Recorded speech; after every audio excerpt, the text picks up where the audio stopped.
30 दिसंबर की रात थी।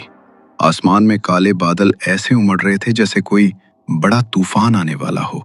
रह रहकर बिजली कड़क रही थी और शहर की चकाचौंध से दूर नीलगिरी अपार्टमेंट के सामने एक टैक्सी आकर रुकी। 10:30 बज रहे थे जब आरुषि अपना सामान लेकर नीचे उतरी। सामने खड़ी वो पुरानी बिल्डिंग देखकर ही उसे थोड़ा अजीब लगा। दीवारें सीलन भरी थीं और वहां की हवा में कुछ भारीपन था। आरुषि गेट की तरफ बढ़ी तो देखा वहां एक बूढ़ा वॉचमैन रामू काका बैठा है। उसकी आंखें एकदम सफेद और बेजान थीं, जैसे वो देख तो रहा हो पर उसकी नजरों में कोई चमक ना हो। आरुषि ने हिचकते हुए कहा, नमस्ते काका, मैं आरुषि, फ्लैट 1312 की नई मालकिन। काका ने धीरे से सर उठाया और उनके चेहरे पर एक ऐसी मुस्कान आई जिसे देखकर किसी के भी रोंगटे खड़े हो जाएं। उन्होंने चाबियों का गुच्छा उसकी तरफ बढ़ाते हुए कहा, आ गई बेटी, हम सब तेरा ही इंतजार कर रहे थे। ये ले चाबी, पर संभल कर, आज की रात बहुत भारी है। आरुषि जैसे तैसे 13वें फ्लोर पर पहुंची। कॉरिडोर की लाइटें बार बार जल बुझ रही थीं। उसने कांपते हाथों से 1312 नंबर का दरवाजा खोला। अंदर सब कुछ सफेद चादरों से ढका हुआ था।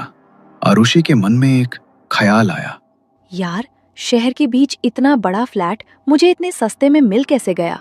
पर उसने खुद को तसल्ली दी। वाइन की एक बोतल खोली और सोफे पर बैठ गई। पर्स से दादाजी की फोटो निकालकर वो मुस्कुराई। देख रहे हो दादाजी, आखिरकार मैंने अपना घर ले ही लिया। पर उसकी ये खुशी ज्यादा देर नहीं टिकी। ठीक 11:30 पर सन्नाटे को चीरते हुए एक लैंडलाइन फोन की घंटी बजी। आरुषि का माथा ठनका, क्योंकि उसने तो कोई फोन लगवाया ही नहीं था। उसने डरते डरते रिसीवर उठाया। दूसरी तरफ से किसी के जोर जोर से सांस लेने की आवाज आ रही थी। उसने पूछा, हेलो, कौन बोल रहा है? उधर से एक बेहद डरावनी और धीमी आवाज आई, दरवाजा खुला छोड़ देना आरुषि, आज 31 तारीख की रात है, हम सब आ रहे हैं। आरुषि की सिकटी पिट्टी गुम हो गई। उसने फिर पूछा, कौन बोल रहे हैं आप? आरुषि की बात अभी पूरी भी नहीं हुई थी कि दूसरी तरफ से जोर जोर से हंसने की डरावनी आवाजें आने लगी और अचानक फोन कट हो गया। पहले तो आरुषि को लगा कि कोई उसके साथ प्रैंक कर रहा है, लेकिन अगले ही पल उसका दिल जोर से धड़कने लगा। उस शहर में उसे कोई जानता तक नहीं था, ना ही उसके किसी दोस्त के पास इस घर के लैंडलाइन नंबर की जानकारी थी। आरुषि डर के मारे फोन पटक देती है। तभी उसके मोबाइल पर एक नोटिफिकेशन आता है। वो स्क्रीन देखती है, अलर्ट, मेन डोर अनलॉक हो गया है। वो भागकर हॉल की तरफ देखती है। मुख्य दरवाजा अपने आप धीरे धीरे खुल रहा है।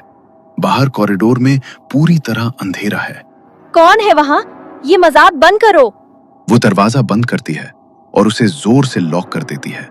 वो हाँफ रही है। तभी दरवाजे पर जोरदार वार होता है, जैसे कोई उसे तोड़ना चाहता हो। काका, रामू काका, आप हैं क्या? अचानक दरवाजे के नीचे से एक पुराना एग्रीमेंट पेपर अंदर सरकाया जाता है। उस पर बड़े अक्षरों में खून से लिखा है, वेलकम होम आरुषि। वो फ्लैट का दरवाजा खोलकर गैलरी में दौड़ती है। मुझे यहाँ से निकलना होगा, ये जगह ठीक नहीं है। वो लिफ्ट का बटन दबाती है, लिफ्ट आती है। वो अंदर घुसकर ग्राउंड फ्लोर बटन दबाती है। लिफ्ट नीचे जाती है, लाइट चमकती है और दरवाजा खुलता है। आरुषि बाहर कदम रखती है, लेकिन सामने का नजारा देखकर आरुषि का चेहरा खौफ से सफेद पड़ जाता है। सामने ग्राउंड फ्लोर नहीं, बल्कि वही फ्लैट 1312 का हॉल था। मेज पर रखा वाइन का ग्लास अब भी वहीं था। आरुषि को यकीन नहीं होता। वो सीढ़ियों की तरफ भागती है। वो एक मंजिल नीचे उतरती है, दूसरी मंजिल, और जैसे ही वो तीसरी मंजिल का दरवाजा खोलती है तो वो फिर से अपने ही फ्लैट के सामने खड़ी थी। नहीं, ये नहीं हो सकता। मैं बाहर क्यों नहीं जा पा रही हूँ? आरुषि थक कर दीवार के सहारे बैठ जाती है। तभी उसे अपने कान के पास किसी के फुसफुसाने की आवाज आती है, आरुषि, यहाँ देखो, हमारे पास आओ। वो देखती है कि दीवार का पेंट धीरे धीरे झड़ने लगा है। पर्दे उखड़ते ही दीवार के भीतर से इंसानी बाल और कुछ हड्डियां झांकने लगती हैं। ये दृश्य देखते ही वो घबराकर पीछे हट जाती है। तभी दीवार पर उभरे हुए हाथों के निशान साफ दिखने लगते हैं, मानो दीवार के अंदर कैद लोग उसे तोड़कर बाहर निकलने की कोशिश कर रहे हों, भीतर से जोर लगाकर रास्ता बना रहे हों। तभी आरुषि की नजर सोफे के नीचे एक पुरानी धूल भरी डायरी पर पड़ती है। वो उसे खोलती है। पहले पन्ने पर उसके दादाजी यानी बिल्डर खन्ना की फोटो थी। डायरी में लिखा है 31 दिसंबर 1980, आज नीलगिरी अपार्टमेंट की नींव पूरी होगी। तांत्रिक बाबा ने कहा है कि जब हमारे परिवार का खून इस इमारत को नहीं सींचेगा, ये खड़ी नहीं रहेगी। मैंने 10 बलियां दे दी है। दादाजी, उन्होंने ऐसा क्यों किया? अचानक घर की रुकी हुई घड़ी चलने लगती है। 11:45 रात। पूरे फ्लैट में फर्श पर रखा सामान अपने आप हिलने लगता है। दीवारों से डरावनी आवाजें और फुसफुसाहट सुनाई देने लगती है। हमारा बदला, आरुषि, तुम्हारा खून। आरुषि इंटरकॉम उठाकर वॉचमैन को कॉल करती है। काका, मुझे बचाइए, ये दीवारों से अजीब अजीब आवाजें आ रही हैं। रामू काका की आवाज फोन पर ठंडी और स्थिर थी। डरो मत बेटा, मैं अभी आ रहा हूँ। कुछ ही मिनटों बाद रामू काका वहां पहुंच गए। आरुषि घबराई हुई उनके पीछे छिप गई और कांपती आवाज में बोली, रामू काका, मैं आपसे भीख मांगती हूँ, प्लीज मुझे यहाँ से ले चलिए। रामू काका ने उसकी बात सुनकर गहरी सांस ली और भारी लहजे में कहा, बेटी, आज की रात हम यहाँ से नहीं निकल सकते। आरुषि सन्न रह गई। उसने डरते हुए उनसे सवाल किया तो रामू काका ने नीलगिरी अपार्टमेंट के पीछे छुपे उस रहस्य से पर्दा उठाना शुरू किया, जिसे सालों से इस इमारत ने अपने भीतर दबा रखा था। बात साल 1980 की है। मिस्टर खन्ना, जो उस वक्त शहर के सबसे नामी बिल्डर थे, उन्होंने अपनी जिंदगी की सारी जमा पूंजी इस प्रोजेक्ट में झोंक दी थी। लेकिन काम शुरू होते ही वहां कुछ बेहद अजीब होने लगा। दिन में पिलर खड़े किए जाते और रात होते ही वो अपने आप ताश के पत्तों की तरह ढह जाते। एक नहीं, दो नहीं, हर बार यही नतीजा। देश के बड़े बड़े इंजीनियर्स हार मान गए। मिट्टी की जांच हुई, मशीनें बदली गई, पर इस तबाही का कोई वैज्ञानिक कारण नहीं मिला। खन्ना को अपनी बर्बादी अब साफ दिखने लगी थी। जब विज्ञान के रास्ते बंद हुए तब वो अंधविश्वास की चौखट पर पहुंचे। उनकी मुलाकात एक अघोरी तांत्रिक से हुई।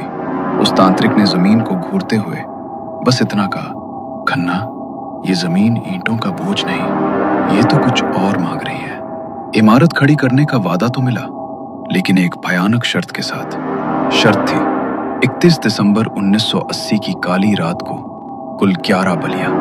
उसमें कहा, देख, वो 10 बलियां गुमनाम मजदूरों और बेघरों की जलेगी, जिनकी गिनती न पुलिस के पास है न ऊपर वाले के पास। दुनिया उन्हें भूल चुकी है लाला। लेकिन 11वीं बलि ये किसी एरे गहरे की नहीं होगी, ये तेरे अपने खून की होगी, तेरे अपने खानदान के कोई चिराग की। डर और लालच में अंधे होकर खन्ना ने इंसानियत बेच दी। उसने उन 10 मजदूरों को धोखे से मौत के घाट उतार दिया। उनका खून नींव में पड़ते ही इमारत सचमुच खड़ी होने लगी। लेकिन जब 11वीं बलि का वक्त आया, जब खन्ना को अपने ही परिवार का गला काटना था, तो वो पीछे हट गए। उनकी हिम्मत जवाब दे गई। कुदरत और काली शक्तियों को धोखा नहीं दिया जा सकता। उसी रात उसी कंस्ट्रक्शन साइट से गिरकर खन्ना की रहस्यमयी मौत हो गई। पुलिस फाइलों में वो महज एक एक्सीडेंट था, लेकिन असल में वो उस तोड़े गए वादे की सजा थी। तंत्र अधूरा रह गया और बस तभी से नीलगिरी अपार्टमेंट की वो प्यासी दीवारें अपनी उस आखिरी 11वीं बलि के इंतजार में आज भी जाग रही है। कहानी सुनते सुनते आरुषि का गला सूख चुका था। रामू काका की आवाज खामोश हो गई, लेकिन कमरे का तापमान अचानक गिर गया। आरुषि ने कांपते हुए रामू काका की आंखों में देखा। वो अब एक बेबस बूढ़े की आंखें नहीं थी, बल्कि उनमें एक अजीब सी क्रूरता तैर रही थी। आरुषि धीरे से पीछे खिसकी और अटकते हुए बोली, लेकिन आप मुझे ये सब क्यों बता रहे हैं? रामू काका के चेहरे पर वही रोंगटे खड़े कर देने वाली मुस्कान वापस लौट आई और उनकी गर्दन एक अजीब झटके के साथ टेढ़ी हुई। बाहर शिकारी जाल बिछाता है, पंछी को आजाद करने के लिए नहीं, उसे कैद करने के लिए। 45 साल से मैं इस गेट पर बैठा हूं ताकि खन्ना का खून वापस आए और उस अधूरे वादे को पूरा करे। आरुषि को झटका लगा। उसे समझ आ गया कि जिसे वो अपना रक्षक समझ रही थी, वो दरअसल इस काल कोठरी का पहरेदार है। मतलब वो 11वीं बलि मैं हूँ? हाँ, तुम्हारे दादाजी ने जिन 10 मजदूरों को इन दीवारों में चिनवाया था, उनमें मैं भी एक था। हम सब की रूहें भूखी हैं, वो तुम्हारे इंतजार में दीवारें पकड़े खड़े हैं। आज हिसाब बराबर होगा। तभी दीवार घड़ी ने टिक टिक करना बंद कर दिया। कांटा 11:59 पर था। अचानक कमरे की बत्तियां बुझ गईं और सिर्फ बिजली की कड़कड़ाहट की रोशनी रह गई। आरुषि को उन रूहों ने दीवार के अंदर घड़ी में 12 बज गए और सब कुछ शांत हो गया। कई सालों बाद मैं अपने गांव लौटा था। गाड़ी पार्क करते ही मैंने देखा कि पूरा गांव सुनसान पड़ा था, मानो कोई जिंदगी ही न बची हो। मेरा घर भी वीरान था, खिड़कियों पर धूल जमी थी। तभी गांव का एक आदमी मुझे आता दिखा। बातचीत से पता चला कि यादव जी के घर के बाहर भीड़ जमा है, सब वहीं हैं। कुछ अनहोनी हो गई है। हम दोनों जल्दी जल्दी यादव जी के घर की ओर चल पड़े। वहां पहुंचते ही मेरे रोंगटे खड़े हो गए। सीमा, जो हाल ही में शादी होकर गांव आई थी, रसोई में बैठी थी। वो कच्चा आटा, कटी हुई सब्जियां और यहां तक कि कच्चा मांस भी निगल रही थी। उसकी आंखें नहीं थीं, उनकी जगह गहरे काले गड्ढे थे जो देखने वाले को जैसे निगल लेना चाहते थे। गांव वाले डर से कांप रहे थे। किसी की हिम्मत नहीं हो रही थी कि उसे छुए या कुछ कहे। गांव वालों ने फैसला किया कि तांत्रिक को बुलाया जाए। कुछ घंटों बाद एक बूढ़ा तांत्रिक आया जिसके चेहरे पर गहरी सिलवटें थीं। जैसे ही वो सीमा के पास पहुंचा, एक सड़ी हुई बदबू हवा में फैल गई, जैसे कोई इंसान जल रहा हो। तांत्रिक ने अपनी विधि शुरू कर दी। अचानक लाल रंग की ज्वाला दिए से भड़कने लगी और देखते ही देखते सीमा तांत्रिक ने बनाए घेरे में प्रवेश कर गई। चीखती चिल्लाती सीमा ने अपना नाम बताया, रमा। सीमा को अब रस्सी से बांध दिया गया था। तांत्रिक गहरी आवाज में गुर्राया और उसने पूछा कि तू सीमा नहीं है, इसके शरीर पर कब्जा क्यों किया है तूने? तू कौन है बता, और यहाँ क्या चाहती है? रमा ने खुलासा किया, अस्पताल के जिस बेड पर रमा की मृत्यु हुई थी, उसी बेड पर रमा के मृत्यु के बाद तुरंत सीमा को लिटाया गया था। रमा की आत्मा तब उस बेड पर ही लेटी हुई थी। रमा की कुछ अधूरी इच्छाएं थीं, इसलिए उसने मौका पाते ही सीमा के शरीर में प्रवेश कर लिया। तांत्रिक ने मंत्रोच्चार तेज किए। सीमा का शरीर छटपटाने लगा और कमरे में एक ठंडी हवा चलने लगी। रमा की आत्मा ने चीखते हुए गांव वालों को अपने पुराने घर का पता बताया। कुछ लोग तुरंत वहां गए। रमा के घर में मातम पसरा था। उसकी माँ फर्श पर बैठी रो रही थी। गांव वालों ने उन्हें सारी बात बताई। रमा की माँ, जिनका चेहरा दुख से भारी था, सीमा के घर पहुंची। उन्होंने आत्मा से बात की, बेटी, तू अब इस दुनिया की नहीं है। सीमा को उसकी जिंदगी लौटा दे। हम तेरा श्राद्ध करेंगे, तुझे मुक्ति मिलेगी। ये सुनते ही कमरे में एक हल्की सी रोशनी फैली। रमा की आत्मा ने अपनी माँ को देखा और फिर एक गहरी सांस के साथ सीमा के शरीर से निकल गई। सीमा बेहोश होकर जमीन पर गिर पड़ी। जब उसकी आंखें खुली, वो फिर से वही सीमा थी। उसकी आंखों में चमक लौट आई थी। गांव वालों ने रमा के लिए एक छोटा सा श्राद्ध किया और उसके बाद से गांव में फिर से शांति छा गई। लेकिन मैं जब भी उस रात को याद करता हूँ, मेरे मन में एक सवाल उठता है, क्या रमा सचमुच चली गई थी या वो अभी भी कहीं उस बिस्तर में छिपी है, किसी नए मेहमान का इंतजार कर रही है? दोस्तों, इस बारे में आपको क्या लगता है? कमेंट करके ज़रूर बताइए।